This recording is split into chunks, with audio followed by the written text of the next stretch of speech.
So I saw a film, John Boorman made Excalibur in about 1980, and I was an impressionable young man of 10, and it was the first knights in shining armour film that ever spoke to me. I wasn't particularly interested in Errol Flynn or any incarnation that they did in the 50s in this genre, but John Boorman's one was rather good. It was very aggressive, and no one spoke to one another. They all shouted at one another.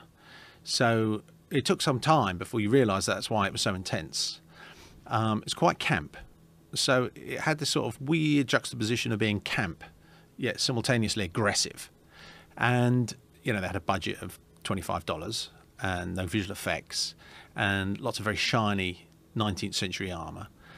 And it made a real impression on me because it was a voice. It was a creative voice. So it made an impression on me, and then somewhere in the attic of my mind, I relegated it until the point where I had enough creative ideas in my reservoir to bring it forward and make a film, and then someone gave me money and Warner Brothers wanted to make it and yada, yada, yada. And then it was the challenge, I suppose, of trying to take a sojourn into this world, the fantasy, epic fantasy, medievally, Lord of the Ringsy kind of a world. And it's completely out of my wheelhouse. So I find the challenge provocative and exciting as well. It's a fascinating era, or a genre, that fascinating world of the fantasy, knights and swords and bows and arrows, and that realm, for whatever reason, has been intoxicating to people for a long time. Yeah, it's an archetype. So you're interested in firemen, you're interested in nurses, you're interested in the superheroes, obviously. I mean, arguably Arthur was the first superhero because he's the guy that extracts the sword and Excalibur can do all sorts of wondrous things.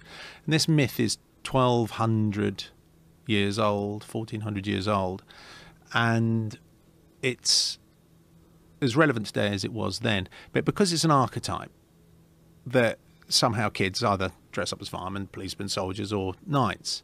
So it's almost like we relived it. It's like an outfit that we wore 1,200 years ago, so you feel familiar in it. Yeah, it's fascinating that one genre, that one sort of archetype is just locked into the psyche of people.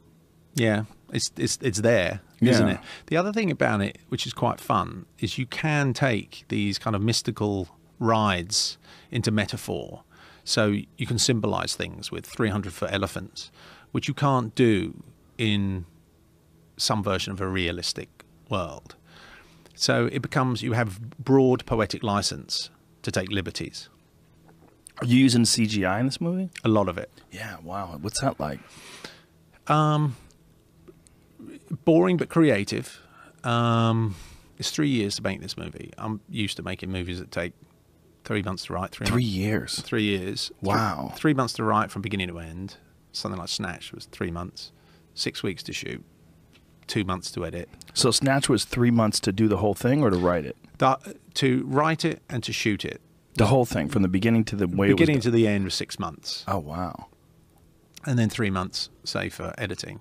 So you're wrapped and packed in 9 months, 10 months. So this is a totally different kind of commitment as far as your mind and... Yeah, if I really knew what I was getting into, I would have asked for double bubble on the salary. Because you thought, I think it's going to be a year and a half. It's not. It's 3 years.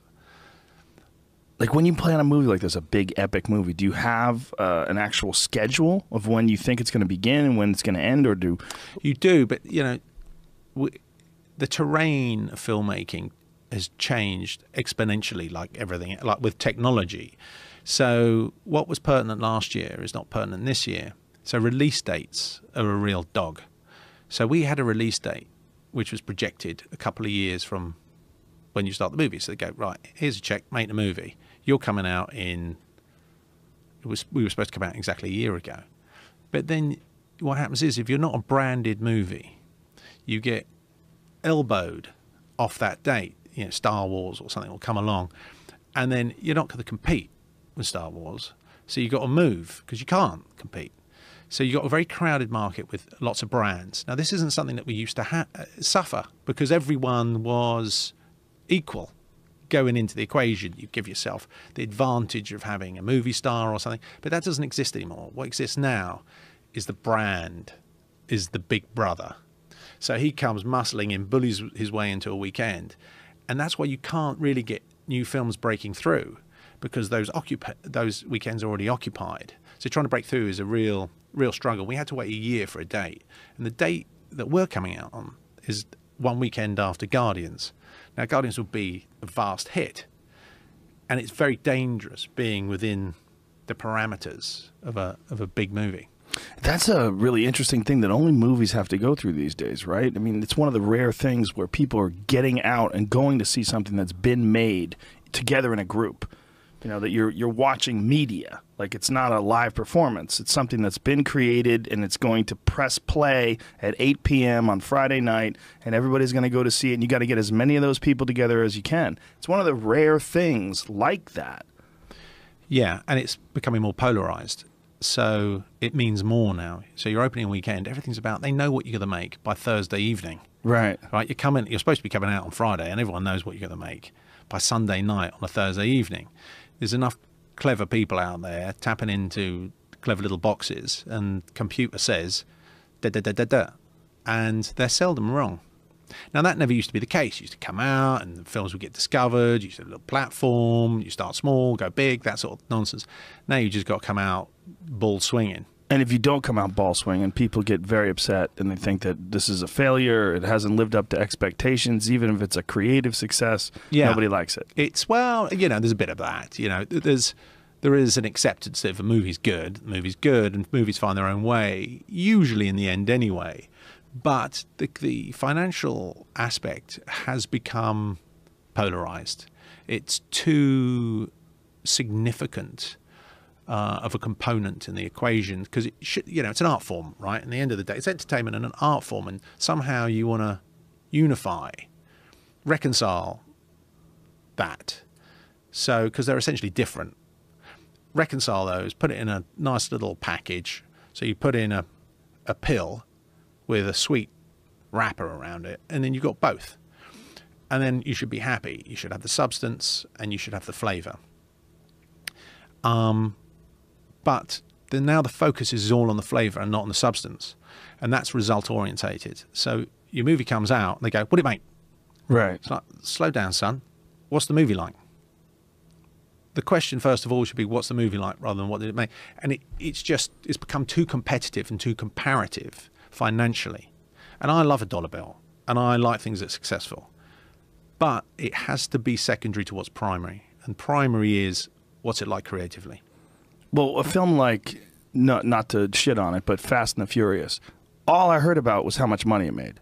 That's all you hear. It's like the big story. The big Fast and the Furious opening box office, hundreds of millions of dollars. All you see is like, it's going to make $1 billion. Like, why do you give a fuck? Why does anybody who's watching that give a fuck? You're not going to get any of that money. Why is it so appealing that this movie has made $1 billion? Because it's comparative and it's competitive. Yeah, and but why to people in the audience? Because it's voyeuristic. Yeah. So it's like spectator sport. Who's the winner? Right. Do you really care about how they won? You just care about the fact that they did win. Or like a Floyd Mayweather, you want to find out how much money he made. He made $200 million that fight. Ooh. People get excited about it. It's an extra element. Yeah. There is a sort of vicarious life that people can have through sports stars, celebrities, and success. If they feel somehow related to, or they went on the opening weekend, or they are invested in, then if it's successful, then somehow, proliferally, I'm successful. Yeah, that gets weird, right? It does get weird, yeah. It's the business of movies is a very, very strange business, because you're a creative business, but you're also a business enterprise. I mean, you're a financial business. And when it's a guy like you, like your movies have a certain flavor. You know, like you start off with Lock, Stock, and Two Smoking Barrels. Like that movie has a flavor to it. And then your other films, like people want to go to see that kind of flavor from your films. Do you feel like pressure in that regard? Like to live up to those expectations or to conform to these ideas that people have of your movies? Yes and no. Yes and no. Okay, it depends what mood you catch me in. Right. I like what I do, and I'm going to do it anyway. I just like it very much when people pay me to do it and give me the money to go and do it.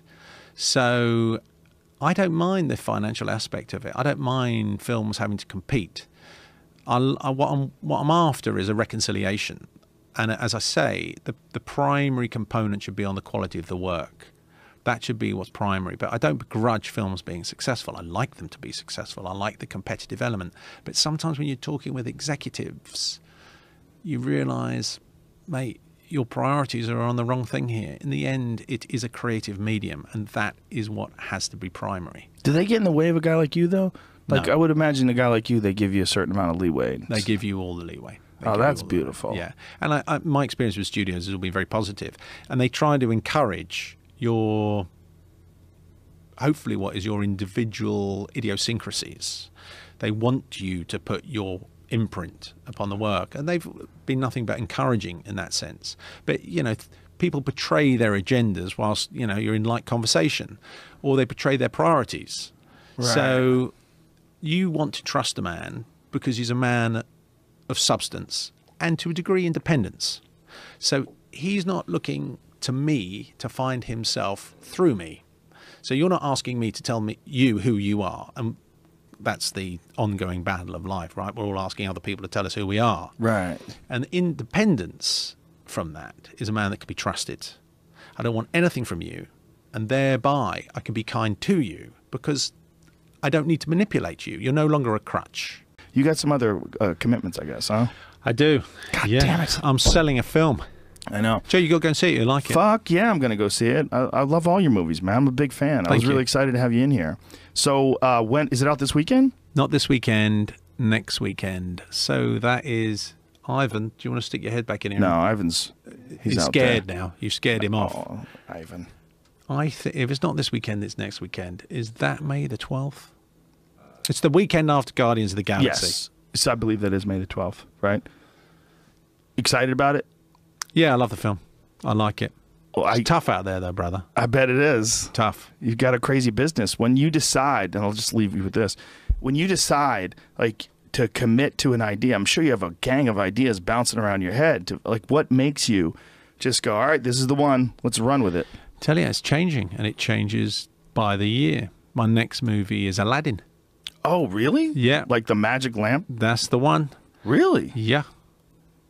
And in no small part because you know you'll get a weekend. Ah, right. So that plays a little bit of a factor in your motivation. Well, it has to. You don't want to spend 3 years on a movie and no one hear about it. Right. Aladdin, though, by you would be very fascinating. I hope so. I find it, you know, I like the idea of taking a sojourn into genres that I don't know anything about, really. So has it kind of excited you, like doing this King Arthur thing in this fantasy genre? And does this sort of changed your expectations for possibly considering other... Yeah, I mean, I sort of did English gangster films, and I went from that, and then I did Sherlock Holmes. Don't stop doing those, though. Your English gangster films are some of my favorite films ever. That's going to be TV. It's going to be TV. Oh. We're lots of that now, because that's where it's gone, that sort of interesting like stuff. Netflix, HBO type stuff? That sort of stuff. And then Man from U.N.C.L.E., which is like a spy thing, and then he jumped into spy genre. So, and you go, oh, right, okay, I can go from this genre to that genre. And that's exciting. And I've got 5 kids. And you got 5 kids. 5 kids? Yeah. Wow. Which means I'm familiar with Disney. Right. Of course. So, yeah, all that world looks very attractive and challenging.